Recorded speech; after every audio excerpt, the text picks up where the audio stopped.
Good morning friends. आज मैं Anil Kumar Hindi chapter 12 जिसका नाम है तिरिच, जो उदय प्रकाश जी के द्वारा लिखा गया है, और आज इसी चैप्टर के वस्तुनिष्ठ प्रश्न का जवाब हम लोग लेंगे, कंप्लीट करेंगे। उसके पहले पिछले क्लास में जिन दोस्तों का रैंक है देखिए वो कैसे मेहनत किए और रैंक सुनिए।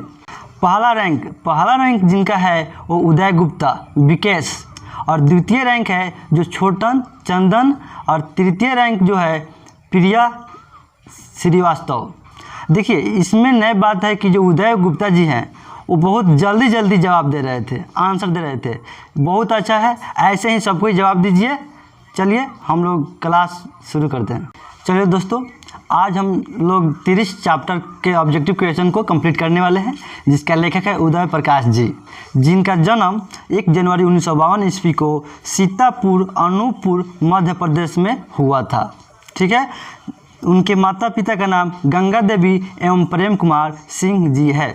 आज इस चैप्टर के हम लोग वस्तुनिष्ठ प्रश्न को एकदम धमाके के साथ, मनोरंजन के साथ कंप्लीट करेंगे। चलिए तो फटाफट जुड़िए और क्लास हम लोग शुरू करते हैं। चलिए 30 चैप्टर के पहला प्रश्न सुनिए ध्यान से। उदय प्रकाश की कहानी कौन सी है? उदय प्रकाश की कहानी कौन सी है? चलिए ऑप्शन सुनिए। ऑप्शन ए जीवन, option B Tirich, option C रोज, ऑप्शन डी घुसपैठिए। चलिए जवाब फटाफट देने की कोशिश कीजिए। तो उदय प्रकाश की जो कहानी है वो तिरिच है, यानी आंसर ऑप्शन बी है। चलिए प्रश्न संख्या हम लोग 2 को देखते हैं। उदय प्रकाश ने किस विश्वविद्यालय से एमए किए? तो चलिए ऑप्शन सुनिए। जोधपुर विश्वविद्यालय राजस्थान, ऑप्शन बी इलाहाबाद विश्वविद्यालय उत्तर प्रदेश, ऑप्शन सी सागर विश्वविद्यालय सागर, और ऑप्शन डी दिल्ली विश्वविद्यालय दिल्ली। तो सागर विश्वविद्यालय सागर से उन्होंने एमए की पढ़ाई किए थे, यानी आंसर ऑप्शन सी है। चलिए प्रश्न संख्या हम लोग 3 को देखते हैं।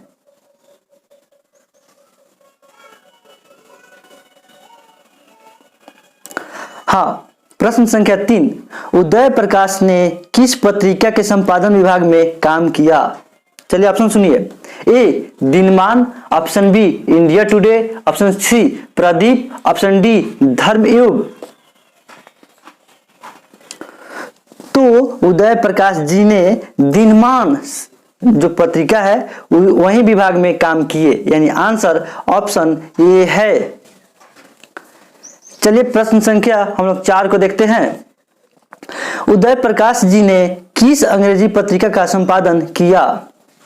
ऑप्शन सुनिए। A India today, option B Blitz, option C Eminence, option D इनमें से कोई नहीं। तो उदय प्रकाश जी ने एमिनेंस अंग्रेजी पत्रिका का संपादन किया, यानी आंसर ऑप्शन सी है। चलिए प्रश्न संख्या हम लोग 5 को देखते हैं। उदय प्रकाश जी किस पत्रिका के सहायक संपादक थे? तो ऑप्शन सुनिए। A News Star, option B Sunday Mail Nai Delhi, option C India today, option D इनमें से कोई नहीं। तो संडे मेल जो नई दिल्ली में है उदय प्रकाश जी के द्वारा ये सहायक संपादक थे, यानी आंसर ऑप्शन बी है। चलिए दोस्तों एक इंपॉर्टेंट न्यूज सुनिए। कल से कंटिन्यू मैथ की क्लास चलेगी, टाइम 8 बजे। तो मैथमेटिक्स क्लास लाइव 8 बजे जुड़ना, एकदम अवश्य जुड़ना है, ठीक है। इसलिए मैथमेटिक्स लाइव क्लास 8 बजे अवश्य जुड़े। चलिए प्रश्न संख्या हम लोग 6 को देखते हैं।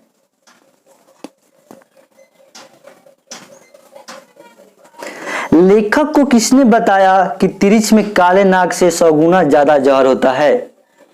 चलिए ऑप्शन सुनिए। ए थानू, option B Pandit Ram Avatar, option C Nandlal, option D Ramkishore.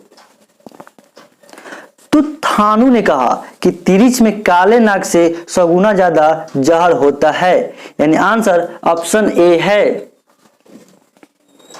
और जवाब आप लोग फटाफट देने की कोशिश कीजिए। जैसे उदय प्रकाश कुमार ने किया है। वैसे ही सब कोई कोशिश कीजिए, ठीक है। चलिए प्रश्न संख्या हम लोग 7 को देखते हैं। उदय प्रकाश के अनुसार दशहरे के दिन किस चिड़िया को जरूर देखना चाहिए? ऑप्शन सुनिए, ए कौवा, ऑप्शन बी तोता, ऑप्शन सी नीलकंठ, ऑप्शन डी कबूतर। तो उदय प्रकाश के अनुसार दशहरे के दिन नीलकंठ चिड़िया को जरूर देखना चाहिए, यानी आंसर ऑप्शन सी है। चलिए प्रश्न संख्या हम लोग 8 को देखते हैं। लेखक को किसने 300 के 3 नोट दिए? चलिए ऑप्शन सुनिए, ऑप्शन ए राम अवतार ने, ऑप्शन बी डॉक्टर पंत ने, ऑप्शन सी कैशियर अग्निहोत्री ने, ऑप्शन डी सरदार सतनाम सिंह ने। चलिए आंसर जवाब दीजिए। तो लेखक को डॉक्टर पंत ने 300 के नोट 3 दिए, यानी आंसर ऑप्शन बी है। देखिए दोस्तों, कल से मैथमेटिक्स क्लास लगातार चलेगी, इसलिए आप लोग लाइव अवश्य जुड़े, ठीक समय 8 बजे। चलिए प्रश्न संख्या हम लोग 9 को देखते हैं। लेखक के दुःस्वप्न के सबसे खतरनाक पात्र कौन थे? ऑप्शन सुनिए, ए सांप तथा बिच्छू, ऑप्शन बी शेर तथा तिरिछ, ऑप्शन सी हाथी तथा तिरिछ, ऑप्शन डी तिरिछ तथा बाघ। तो लेखक के दुःस्वप्न के सबसे खतरनाक पात्र हाथी तथा तिरिछ के थे, यानी आंसर ऑप्शन सी है। चलिए प्रश्न संख्या 10 को हम लोग देखते हैं। लेखक को सपने में क्या करने की आदत थी? सुनिए ध्यान से, लेखक को सपने में क्या करने की आदत थी? ऑप्शन सुनिए, ए चलने की, ऑप्शन बी रोने की, ऑप्शन सी हंसने की, ऑप्शन डी बोलने और चीखने की। तो लेखक को सपने में बोलने और चीखने की आदत थी, यानी आंसर ऑप्शन डी है। लेखक जब सोते थे तो उनको सपना आता था और सपने में वो बोलने और चीखने लगते थे। और सुनिए, सपना तभी आती है जब खूब गहरा नींद पड़े, इसलिए सपना आना एकदम सही होता है। चलिए प्रश्न संख्या हम लोग 11 को देखते हैं। लेखक के पिताजी ट्रैक्टर कहाँ उतारे थे? लेखक के पिताजी ट्रैक्टर से कहाँ उतरे थे? सॉरी, चलिए ऑप्शन सुनिए। ऑप्शन ए स्टेट बैंक के पास, ऑप्शन बी मिनरवा टॉकीज के पास, ऑप्शन सी थाने के पास, ऑप्शन डी ढाबे के पास। तो मिनरवा टॉकीज के पास लेखक के पिताजी उतरे थे, यानी आंसर ऑप्शन बी है। चलिए प्रश्न संख्या हम लोग 12 को देखते हैं। देखिए, कल से मैथमेटिक्स क्लास शुरू हो रही है, इसलिए ठीक टाइम 8 बजे मैथमेटिक्स क्लास अवश्य जुड़िए। कुछ प्रॉब्लम के चलते क्लास लगातार नहीं हो रही थी, ठीक है, लेकिन कल से लगातार क्लास होगी, इसलिए मैथमेटिक्स क्लास अवश्य जुड़े। टाइम ठीक 8 बजे। चलिए प्रश्न संख्या हम लोग 12 को देखते हैं। खतरनाक सपनों में लेखक का सबसे बड़ा अस्त्र क्या था? ऑप्शन सुनिए, ए बंदूक, ऑप्शन बी तलवार, ऑप्शन सी आवाज, ऑप्शन डी खांसना। तो खतरनाक सपनों में भी लेखक का सबसे बड़ा अस्त्र आवाज था, यानी आंसर ऑप्शन सी है। चलिए प्रश्न संख्या हम लोग 13 को देखते हैं। लेखक के पिताजी शहर क्यों गए थे? चलिए ऑप्शन सुनिए, ए इलाज करवाने के लिए, ऑप्शन बी सामान खरीदने के लिए, ऑप्शन सी किसी से मिलने के लिए, ऑप्शन डी अदालत में पेशी के लिए। तो लेखक के पिताजी शहर में अदालत में पेशी के लिए गए थे, ठीक है, इसलिए आंसर ऑप्शन डी है। चलिए प्रश्न संख्या हम लोग 14 को देखते हैं। कौन सी कहानी उदय प्रकाश जी की नहीं है? और ऑप्शन सुनिए, ए वारिस, ऑप्शन बी दरियाई घोड़ा, ऑप्शन सी पीली छतरी वाली लड़की, ऑप्शन डी मैंगोसील। तो जो वारिस था वही कहानी उदय प्रकाश जी की नहीं है, यानी आंसर ऑप्शन ए है। चलिए अगला प्रश्न देखने से पहले हम लोग थोड़ा इंटरटेनमेंट के लिए थोड़े समय के लिए रुकते हैं और फिर मिलते हैं।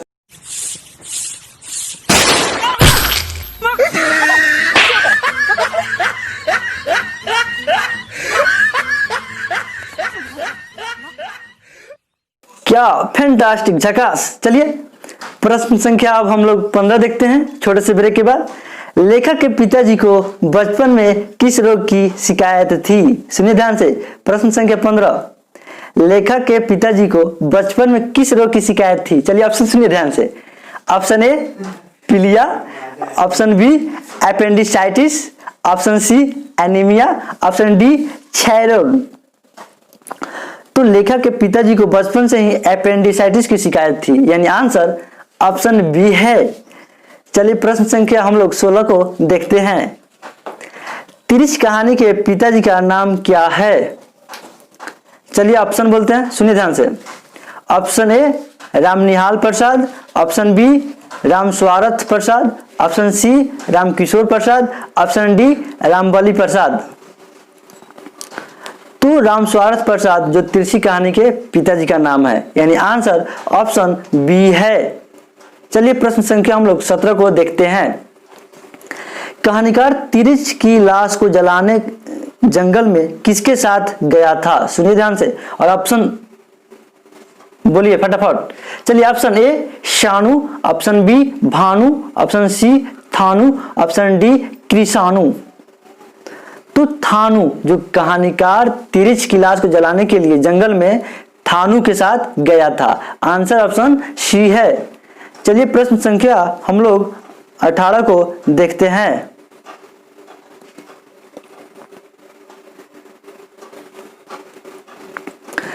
पंडित राम अवतार क्या थे?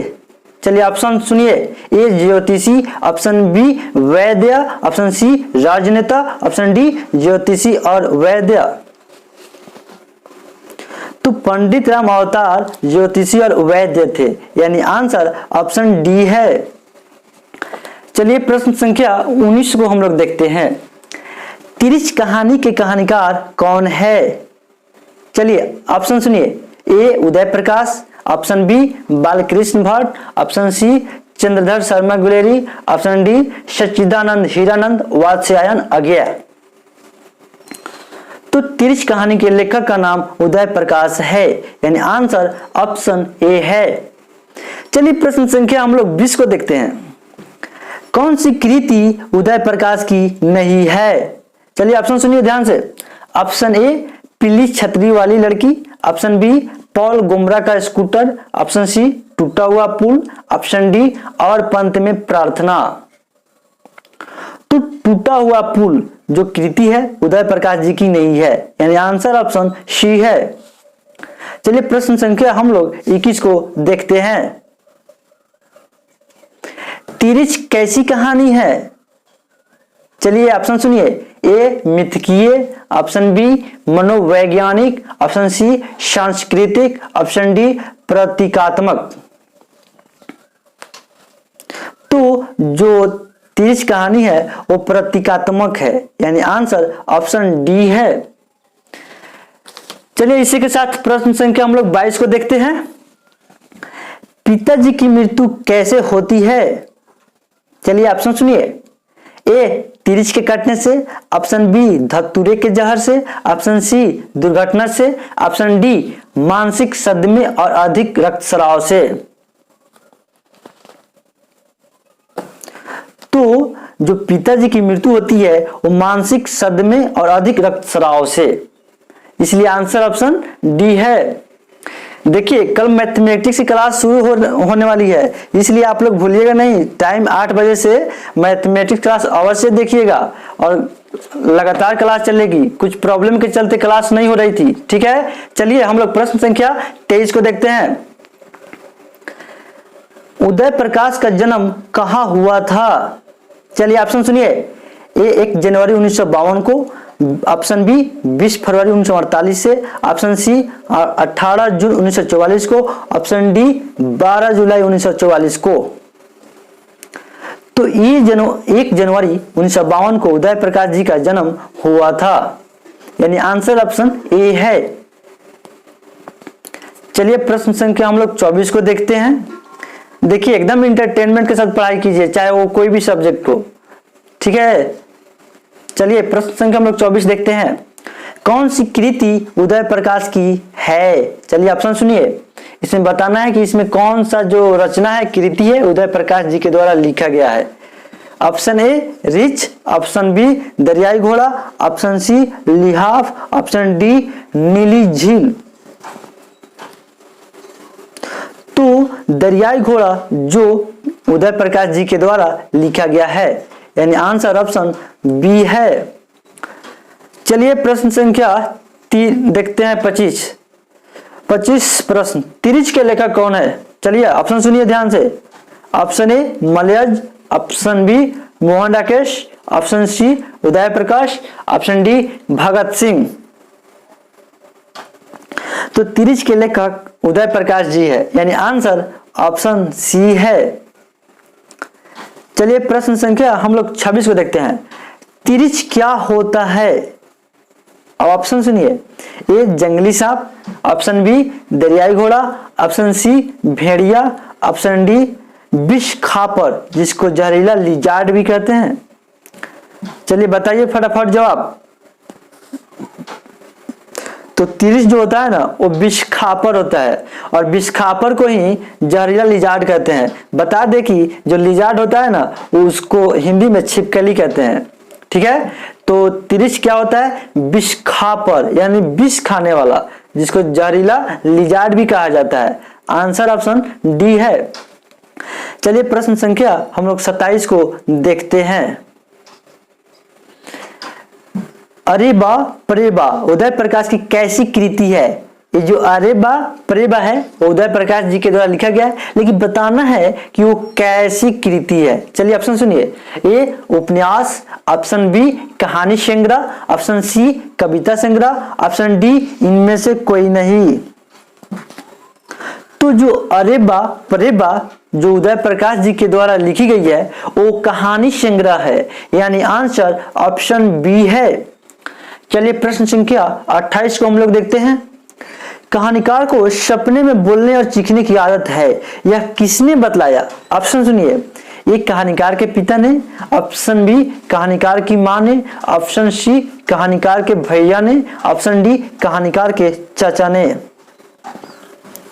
तो कहानीकार की मां ने बताया, सुनिए ध्यान से, कहानीकार की मां ने कि जो लेखक है वो सपने में उनको आदत है बोलने और चीखने की। ठीक है, इसलिए आंसर ऑप्शन बी होगा। चलिए प्रश्न संख्या 29 को हम लोग देखते हैं। तिरिच को कैसी कहानी माना जाता है? और ऑप्शन सुनिए। ए आदर्शवादी कहानी, ऑप्शन बी आदर्शोन्मुख कहानी, ऑप्शन सी जादुई यथार्थ की कहानी, ऑप्शन डी बिंबात्म कहानी। चलिए फटाफट जवाब देने की कोशिश कीजिए। तो जादुई यथार्थ की कहानी तिरिच को माना जाता है, यानी आंसर ऑप्शन सी है। चलिए इस चैप्टर के आखिरी प्रश्न जो कि 30 नंबर प्रश्न संख्या है, इसको हम लोग देखते हैं। और सभी स्टूडेंट्स एंड फ्रेंड्स खूब मेहनत कीजिए और जवाब देने की कोशिश कीजिए। और जवाब देने का एक ही तरीका है कि जो चैप्टर पढ़ाया जा रहा है उस चैप्टर को पहले किताब से पढ़ लीजिए, तब सही सही जवाब दे पाइएगा। ठीक है, तो चलिए प्रश्न संख्या हम लोग 30 को देखते हैं। तिरिच कहानी की केंद्रीय घटना का संबंध किससे है? ऑप्शन सुनिए। एक कहानीकार से, ऑप्शन बी कहानीकार की मां से, ऑप्शन सी कहानीकार के पिता से, ऑप्शन डी कहानीकार के मित्र से। तो जो तिरिच कहानी है ना इसका संबंध कहानीकार के पिता से है, यानी आंसर इसका ऑप्शन सी है। चलिए इस चैप्टर के हम लोग जो भी वस्तुनिष्ठ प्रश्न हुआ हम लोग कंप्लीट कर लिए। ठीक है, और अगला क्लास में इसके अगला जो चैप्टर है शिक्षा, उसको आप लोग पढ़ के आइएगा। ठीक है, ताकि सही सही जवाब दे पाइएगा। चलिए फिर हम लोग मिलते हैं अगले क्लास में। तब तक के लिए घर में रहिए, सुरक्षित रहिए। फिर मिलते हैं नेक्स्ट क्लास में।